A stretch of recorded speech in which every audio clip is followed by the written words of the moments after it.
హే bro, scroll చేసి last ఈ వీడియోకి వచ్చా. ఒక్క నిమిషం ఒక విషయం షేర్ చేసుకుందాం అనుకుంటున్నా. మనం పెద్దగా అయ్యే కొద్దీ మన చుట్టూ ఉన్న మన లైఫ్ స్టైల్, మన ఫ్రెండ్స్, మన చుట్టాలు, మన పేరెంట్స్, లేకపోతే వాళ్ళ జనరేషన్, వాళ్ళ బాబాయ్ వాళ్ళు, పిన్ని, వీళ్ళందరూ కూడా పెద్దగా అయిపోతున్నారు, ఏజ్ పెరిగిపోతుంది వీళ్ళకి. ఇంకొన్నాళ్ళ తర్వాత వీళ్ళందరూ వెళ్ళిపోతారు మన లైఫ్లో నుంచి. దాని తర్వాత మన చుట్టుపక్కల ఉన్న ఫ్రెండ్స్లో ఒక్కొక్కరు అయిపోవడం స్టార్ట్ చేస్తారు. దాని తర్వాత మన ఫ్యామిలీలో మెల్లగా మనం కూడా పెద్ద ఏజ్కి వచ్చేస్తాం. అప్పుడు మనకు తోడుగా ఉండేది ఏంటో తెలుసా? మన వైఫ్ కానివ్వండి, లేకపోతే మనతో ఉన్న ఒక అమ్మాయి అయి ఉండొచ్చు.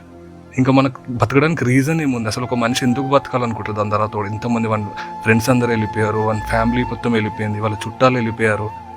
అప్పుడే మనకున్న ఒక రీజన్ ఏంటిది? చిల్డ్రన్స్. వాళ్ళ కోసం బతకాలనుకుంటాం. అసలు చాలా వెరైటీగా ఉంది కదా.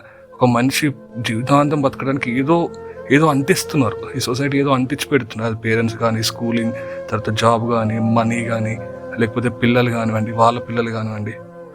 ఏంటో బ్రో, నాకేం అర్థం కావట్లేదు. ఒకసారి నీకు చెప్దాం అనిపించింది. ఏమైనా ఉంటే కామెంట్స్లో ఒకసారి నాకు కామెంట్ చేయి.